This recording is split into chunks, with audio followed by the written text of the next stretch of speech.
Chapter 33 reborn इन villainous body. Hello नमस्ते। अब तक हमने देखा कि गायत्री दादी सुजाता जी को अंदर ले आती है और टीना और सानिया के साथ साथ बाकी बच्चों को बुला लाती है। वहीं सुजाता जी रुचि और राधिका को देख कहती है कि वो दोनों बिल्कुल अपनी माँ रिदा पर गई है, पर राधिका कहती है कि वो अपनी मम्मा रागिनी जी पर गई है, जिस पर सुजाता जी गुस्सा हो जाती है और रागिनी जी को सुनाने लगती है, पर राधिका उन पर भड़क जाती है। दादी सबको रोकने की कोशिश करती है पर नहीं रुकते। इतने में दादू की नजर आरवी पर जाती है, जो कब से दरवाजे पर खड़ी थी और उन लोगों की बातें सुन रही थी। उसे देख सबकी धड़कनें बढ़ जाती है। अब आगे आरवी घर आ चुकी थी और उसने सारी बातें सुन ली थी। वो अब धीरे धीरे आगे बढ़ रही थी। सुजाता जी तो उसे गुस्से में देख रही थी, पर यहाँ किसी और की हालत खराब हो रही थी। वो थी गायत्री दादी। उन्हें पता नहीं कुछ अच्छी फीलिंग नहीं आ रही थी। सुजाता जी आरवी को देख बोलने को हुई कि तभी पीछे से उनका हाथ गायत्री दादी ने पकड़ उन्हें कुछ बोलने से रोक लिया और वो खुद नकली मुस्कान के साथ आरवी को देख बोली, अरे अनु बेटा, आ गई तुम। आरवी ने बिना किसी भाव अपने चेहरे पर लाए बोली, नहीं, रास्ते में हूँ, आ रही हूँ अभी। उसका रिप्लाई सुनकर दादी जी की नकली मुस्कान भी गायब हो जाती है। वो उसे घूरते हुए बोली, तुम सीधे सवाल का सीधा जवाब नहीं दे सकती। आरवी वैसे ही बोली, ये सीधा सवाल था, मतलब क्या सेंस है इस बात का? बेटा, आ गई तुम। जब आ गई हूँ तभी तो दिख रही हूँ, वरना मैं क्या भूत हूँ जो आपको नहीं दिखी? दादी मुंह बनाकर बोली, तुमसे बात करना मतलब अपने पेशेंस लेवल का टेस्ट लेना। आरवी बोली, तो कितनी पास हुई आप? दादी बोली, तुम छोड़ो, अब आ गई हो ना तो बैठो। आरवी बोली, नहीं, ये बोल वो उन्हें घूरते हुए अपने कमरे में जाने लगी। सब उनकी नोक झोंक देख रहे थे। दादी बोली, तुम बदतमीजी पर नहीं उतर आई क्या? सब लोग कभी दादी की तरफ गर्दन घुमाते और कभी आरवी की तरफ देखते। आरवी ने दादी की बात पर अपने हाथ बांध उन्हें घूरते हुए कहा, अच्छा, ऐसी कौन सी बदतमीजी कर ली आपके साथ दादी, जरा बताना तो।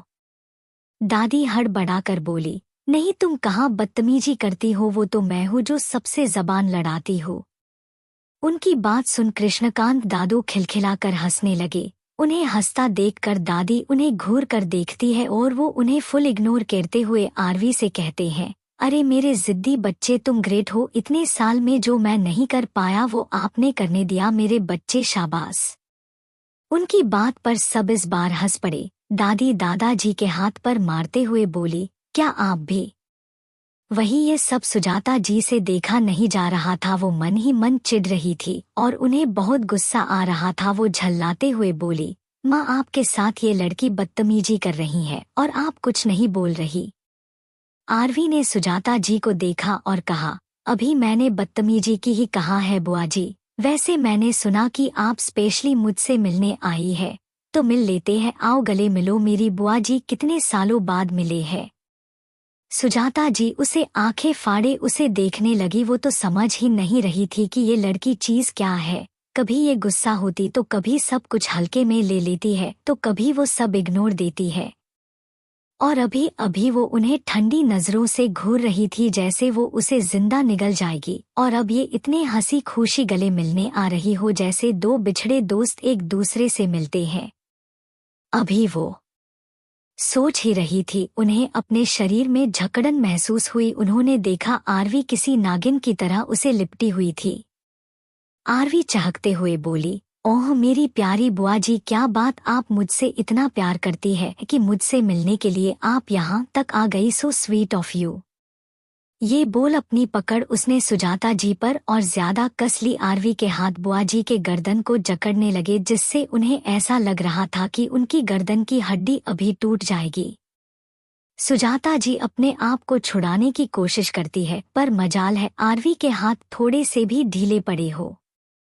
उनका पूरा चेहरा लाल हो गया था। बाकी सबको पता ही नहीं था कि क्या करे। वो तो बस अभी भी मूक दर्शक बने देख रहे थे। नील के हाथ तो अपने गर्दन पर भी चले गए थे। वो अपनी खैर मना रहा था कि आरवी ने उसका इतने प्यार से कल वेलकम नहीं किया।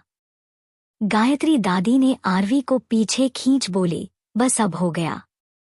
आरवी सुजाता जी को छोड़ देती है। सुजाता जी जोर जोर से खांसने लगती है। टीना और सानिया जल्दी से उनके पास आके उनकी पीठ सहलाते हुए उन्हें पानी पिलाती है। टीना जब सुजाता जी को नॉर्मल होते देखती है तो आरवी की ओर मुड़कर गुस्से से बोली, तुम्हारी हिम्मत कैसे हुई ये सब करने की? आरवी ने उसकी ओर देखा और नॉर्मल आवाज में बोली, अब ये दोनों आइटम कौन है? रुचि हंसते हुए बोली, अरे ये दोनों आइटम नील अहम, मेरा मतलब बुआ जी की खूबसूरत सुशील और संस्कारी बेटियां बिल्कुल उनकी तरह। वो ये बोलते बोलते आरवी के ओस आके खड़ी हो जाती है। दोनों ही हाथ बंधे सामने खड़ी तीनों माँ बेटियों को देख रही थी एक खतरनाक मुस्कान के साथ। आरवी रुचि की तरफ देख बोली, यू मिंटू से बहनें हमारी। रुचि ने हमें सिर हिलाया तो आरवी ने फिर से अपनी बाहें खोल दी, फिर से आगे बढ़ बोली, अरे मेरी प्यारी बहनों, अपनी बड़ी दीदी से नहीं मिलोगी क्या? आओ अपनी दीदी के गले लगो। आज का क्वेश्चन, आरवी कितने साल की है? गले लगने की बात पर दोनों ही 2 कदम पीछे होकर बोली, दूर दूर से ही मिल लेते हैं, गले मिलने की क्या जरूरत है? रुचि ने हंसते हुए आरवी को कंधे से पकड़ पीछे खींचते हुए बोली, अरे अनु, इनको मैंने पहले ही गले लगा लिया, वो भी बहुत अच्छे से, अब दोबारा से गले लगाने की जरूरत नहीं पड़ेगी तुमको। आरवी उसकी ओर चमकती आंखों के साथ देखते हुए बोली, ऐसा क्या? फिर अच्छा है, मुझे जरूरत नहीं है। वही बाकी सब इन दोनों बहनों की जुगल बांधी को देख रहे थे। नील धीरे से निकेश के कानों में बोला, मुझे ऐसा क्यों लग रहा है ये 2 डेविल ने हाथ मिलाकर सामने चुड़ैल से लड़ने की तैयारी कर ली है। निकेश भी फुसफुसाते हुए बोला, मुझे भी यही लग रहा है, दोनों में से एक खतरनाक वाइब आ रही है। नील ने उसे देखा और फिर बोला, वैसे ये खतरनाक वाइब आपके पीछे से भी आ रही है। निकेश ने पीछे मुंड देखा तो राधिका उसे गुस्से से घूर रही थी। निकेश उसे देख एक नकली स्माइल देता है, उसके बाद वो दोनों में से कोई कुछ नहीं बोलता। वही दादी जी से दादाजी से कहती है, आप क्या तमाशा देख रहे हैं, रोको ना उन दोनों को, पता नहीं क्या उद्घात मचा रही है, कुछ कीजिए ना। दादाजी ने उन्हें देखा और धीरे से कहा, क्या आप मेरी सुनते हैं? जो आपकी पोतियां सुनेगी मेरी, और मैं सीधे सीधे डेविल से पंगा क्यों लूं? ना बाबा, ना ये हमसे ना होगा, आप ही रोक लो। दादी उनकी बात सुन गुस्सा हो जाती है और फिर वो विक्रम जी की तरफ देखती है जो उनके बाजू में ही खड़े थे। वो उन्हें घूरते हुए बोली, तुम ही कुछ करो। विक्रम जी ने कंधे उचकाते हुए बोले, मैं क्या करूं? दादी भीन भिनाते हुए बोली, सब के सब मिले हुए हैं। फिर वो तेज आवाज में दोनों को कहती है, आप दोनों के दोनों को मैं बाद में देखती हूँ, पहले मैं इन दोनों को देखती हूँ। ये बोल वो आरवी और रुचि को कहती है, क्या है तुम दोनों को जब देखो तब झगड़ने को उतारू होती हो, ज़रा शांति नहीं है, होगी भी कैसे? बाप को भी इतना गुस्सा है और जबान भी तीखी है, न कि दोनों बाप पर गई हो। उनकी बात और विक्रम जी बेचारा सा मुंह बनाकर बोले, माँ आप हर बार न दोनों के कांड में मेरा नाम क्यों जोड़ देती है? इनकी आड़ में आप मुझे सुना तो रहती है।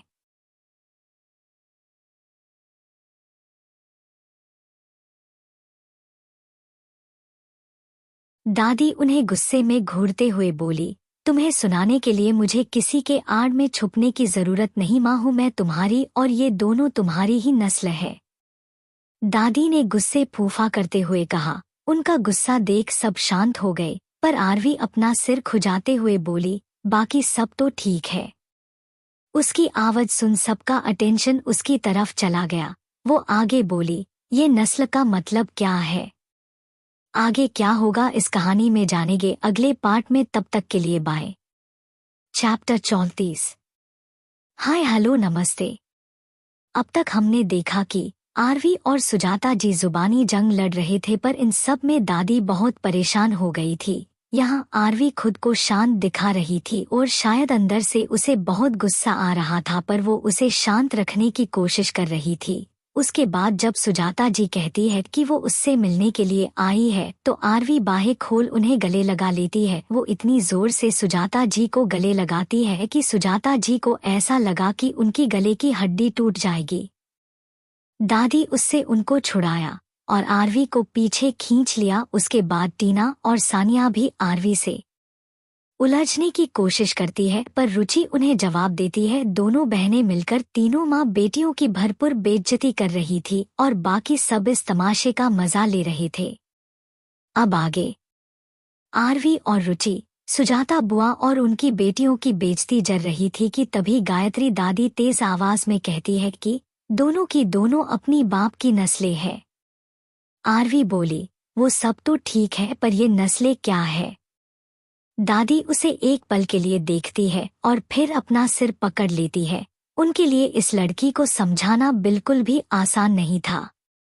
दादी बोली, क्या तुम्हें नहीं पता नस्लें क्या होता है?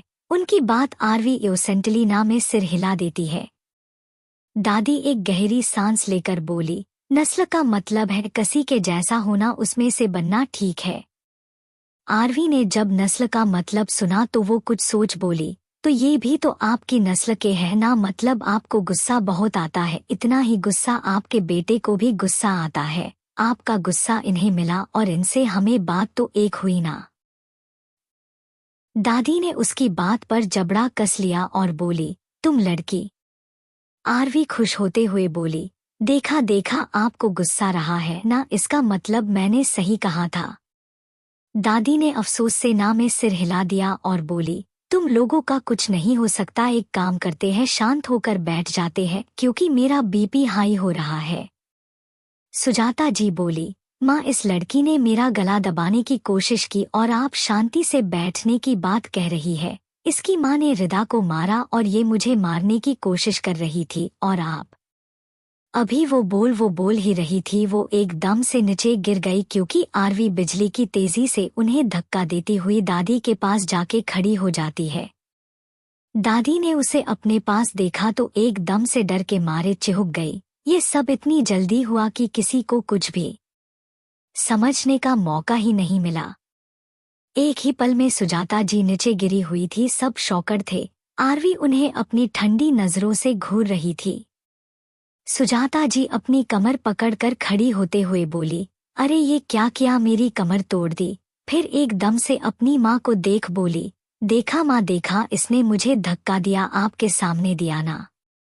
दादी जो अभी भी सदमे में मुंह खोले सब देख रही थी, वो आरवी को घूरती है और वो वैसे ही चिल आउट आवाज में कहती है, मैं तो दादी के पास आ रही थी, अब आप रास्ते का कांटा बने खड़ी थी तो मैं क्या करूं?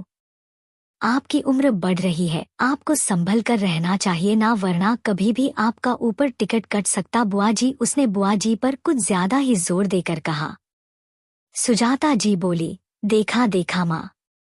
गायत्री जी बोली, बस अब बहुत हुआ, तुमने सुना ना, वो यहाँ आ रही थी। अब ये इतना बड़ा इश्यू नहीं है, तुम बीच में खड़ी थी और टकरा गई। ऐसे कितने लोग आपस में टकराते हैं, अब बात को बढ़ाना बंद करो सुजाता।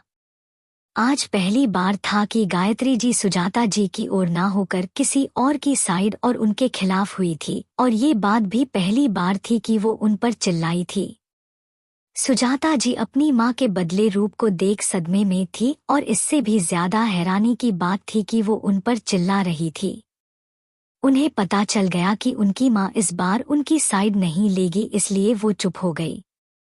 सुजाता जी अपना मुंह बंद कर सोफे पर बैठ जाती है। उन्हें शांत दुख दादी एक स्माइल करती हैं और खुद भी बैठ जाती है। बाकी सब भी अपनी अपनी जगह पर बैठ जाते हैं।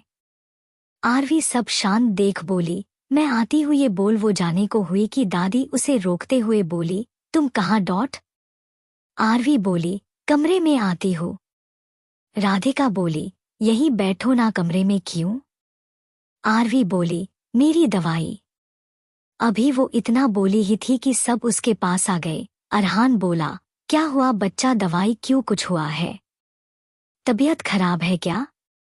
ये बोल उसने उसके माथे को छू कर देखा। राधिका भी उसके पास आके बोली, हाँ क्या हुआ?